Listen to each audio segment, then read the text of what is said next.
सदन में मुख्यमंत्री भगवत दयाल शर्मा के सामने कोई विपक्ष नहीं था, लेकिन कांग्रेस में ही उनके बहुत से विरोधी थे। भगवत दयाल शर्मा अपनी राजनीतिक स्थिति को मजबूत करने और अपने विरोधियों को कमजोर करने में जुट गए। राज्य बनने के 18 दिन के बाद ही मुख्यमंत्री ने अपने करीबी रामकृष्ण गुप्ता को हरियाणा कांग्रेस का अध्यक्ष बना दिया। भगवत दयाल शर्मा एक अलग मेटल के बने थे। मुख्यमंत्री बनते ही उन्होंने सबसे पहले उन्हीं लोगों को ठिकाने लगाने का काम आरंभ कर दिया, शुरू कर दिया, जो उन्हें बनाने में जिनका योगदान था। मुख्यमंत्री भगवत दयाल शर्मा ने हरियाणा के विकास और बदलाव के लिए प्रयास शुरू किए। 27 दिसंबर 1966 को वे रोहतक के दौरे पर थे। रोहतक से करीब 20 मील दूर हरियाणा के पहले मुख्यमंत्री ने ऐलान किया, किसान भाइयों, जजर और बैरी में औद्योगिक क्षेत्र स्थापित किए जाएंगे। हरियाणा के 4 नदियों का पानी बांध बनाकर इकट्ठा किया जाएगा और इसी तरह सिंचाई साधनों का विकास किया जाएगा। मुख्यमंत्री भगवत दयाल शर्मा के सामने चुनौतियां कुछ कम नहीं थीं।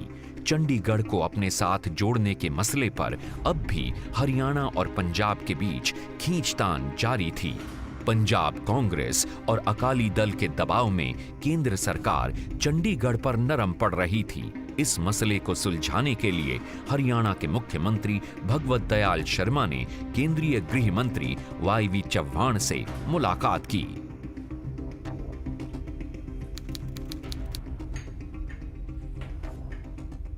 केंद्र सरकार चंडीगढ़ के मसले पर विचार कर रही है। देखिए, हरियाणा के लोगों से परामर्श किए बिना हरियाणा का कोई भी क्षेत्र पंजाब को देने का फैसला हम पर थोपा गया तो मैं और मेरे सभी मंत्री इस्तीफा दे देंगे। भगवत दयाल जी, हालात को समझिए। संत फतेह सिंह कुछ बातें तो हमारी मान रहे हैं, कुछ बातें नहीं मान रहे। ये तो साफ है कि हरियाणा अपनी 1 इंच भूमि भी किसी को नहीं देगा। और संत फतेह सिंह सीमा आयोग के एक फैसले को स्वीकार और दूसरे को अस्वीकार कैसे कर सकते हैं? वे पूरा स्वीकार करें या अस्वीकार, जब तक नया सीमा आयोग का गठन नहीं हो जाता तब तक स्थिति ऐसी ही रहनी चाहिए।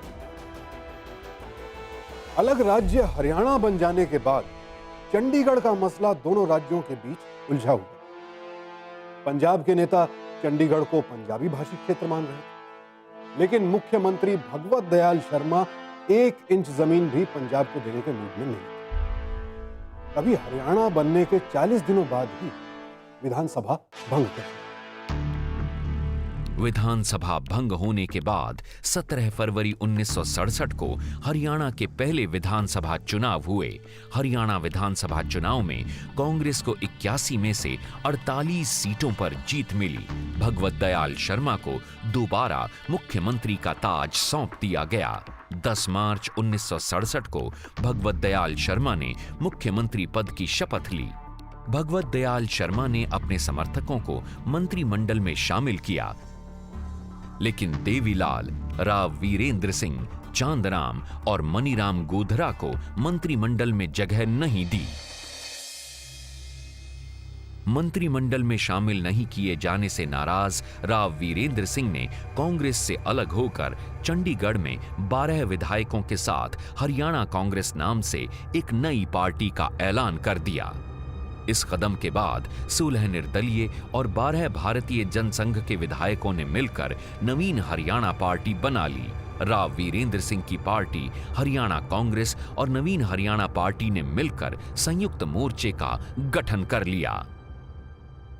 पार्टी के अंदर विरोधियों के एकजुट हो जाने से मुख्यमंत्री भगवत दयाल शर्मा की राह मुश्किल हो गई। खींचतान और जोड़तोड़ की राजनीति हो रही थी। विरोधी मुख्यमंत्री पद से हटाना चाहते थे भगवत दयाल को और वो लगे थे अपनी कुर्सी बचाने। अरे गयालाल जी, कौन सी पार्टी में हैं आप? अरे 9 घंटे पहले तो आप कांग्रेस में थे। उससे पहले आप संयुक्त मोर्चा में थे। बहुत शांत हो जाइए आप लोग, एक एक करके सवाल पूछिए। गयालाल जी, आपने हसनपुर से निर्दलीय चुनाव जीता है। चुनाव जीतने के बाद आपने कांग्रेस का दामन थाम लिया, फिर आप संयुक्त मोर्चा में आ गए, फिर वापस कांग्रेस में आ गए और अब संयुक्त मोर्चा में आ गए। इसके बारे में आपका क्या कहना है? देखिए, अगर सुबह का भूला शाम को वापस आ जाए तो उसे भूला हुआ नहीं कहते, और गयालाल जी वापस आ गए, इसलिए अब ये गयालाल जी नहीं, आया लाल जी हैं। जहाँ तक आयाराम गयाराम का सवाल है, तो हरियाणा विधानसभा में उस समय ऐसे ऐसे विधायक हुए हैं जो सुबह किसी पार्टी में थे, शाम को किसी पार्टी में थे, और एक एक विधायक ने एक एक महीने के अंदर 5-5 बार तक दल बदला। उस समय यशवंतराव चौहान गृह मंत्री हुआ करते थे और हमारे एक विधायक थे गयालाल जी। तो उन्होंने ये कहा था कि हरियाणा का विधायक 10,000 में खरीदा जाता है और 20,000 में उसको कोई और खरीद लेता है। तब उन्होंने ये कहा था कि गयालाल की जगह गयाराम कर दिया, कि गयाराम अब आयाराम हो गए हैं। और जो राव वीरेंद्र हमारे दूसरे मुख्यमंत्री बने हरियाणा के, तो उन्होंने भी इस जुमले का प्रयोग किया था कि भाई अब गयालाल जो है आ चुका है, अब गयालाल नहीं रहा है, वो आयाराम हो गया। तो ये जुमला उस समय में इजाद हुआ था। निर्दलीय विधायक गयालाल ने एक दिन में 5 बार पार्टी बदली, और इस तरह एक दिन में 5 बार पार्टी बदलकर गयालाल ने आयाराम गयाराम का नया मुहावरा कर दिया। आखिरकार विधायक गयालाल संयुक्त मोर्चा में शामिल हुए और इसके बाद से हरियाणा की राजनीति आयाराम गयाराम की राजनीति के नाम से मशहूर। इस राजनीतिक ड्रामे के बीच पंडित भगवत दयाल मंत्रिमंडल बनाने में लगे थे और उनके विरोधी जोड़ तोड़ में। मुख्यमंत्री भगवत दयाल शर्मा 11 सदस्यों को मंत्री पद की शपथ दिलवा चुके थे, लेकिन भगवत दयाल शर्मा को मुख्यमंत्री पद से हटाने की योजना दिल्ली में बना ली गई थी। On the floor of the house आमने सामने थे। जब उन्होंने राव वीरेंद्र सिंह के पक्ष में ज़्यादा मत ले गए, उनका कैंडिडेट हार गया, तो उसके सिवाय उनके कि वो रिजाइन दें और कोई चारा नहीं था। मुख्यमंत्री भगवत दयाल शर्मा अपनी कुर्सी को बचाने के लिए दिल्ली में डेरा डाले हुए थे, तो चंडीगढ़ में संयुक्त मोर्चे के नेताओं ने उप मुख्यमंत्री चौधरी हरद्वारी लाल को मंत्री पद का लालच देकर अपने साथ मिला लिया। उप मुख्यमंत्री चौधरी हरिद्वारी लाल ने झूठ बोलकर मंत्रिमंडल के सभी सदस्यों को इस्तीफा देने के लिए तैयार कर लिया। दिल्ली से पंडित जी का फोन आया था। पंडित जी चाहते हैं कि उनके हाथ मजबूत करने के लिए आप सब लोग अपना अपना इस्तीफा कागज पर लिखकर उन्हें दिल्ली पहुंचा दें। ये लीजिए। सभी अपना तैयार है। उप मुख्यमंत्री चौधरी हरद्वारी लाल की बात का भरोसा कर कांग्रेस के सभी विधायकों ने अपना इस्तीफा दे दिया। इस्तीफे लेने के बाद उप मुख्यमंत्री चौधरी हरद्वारी लाल ने उन्हें हरियाणा के पहले राज्यपाल धर्मवीर के सामने पेश कर मंत्रिमंडल को भंग करवा दिया। बाबूजी जब दिल्ली आए हाईकमान को मिलने, और उनको वहाँ से जाने के बाद ही पता चल गया था कि काफ़ी लोगों ने इस्तीफ़ा दे दिया है, बाबूजी की पार्टी को, बाबूजी का साथ छोड़ दिया है। तो बाबूजी ने भी अपना मन बना लिया था और उन्होंने अपना इस्तीफ़ा हाईकमान को भेज दिया था।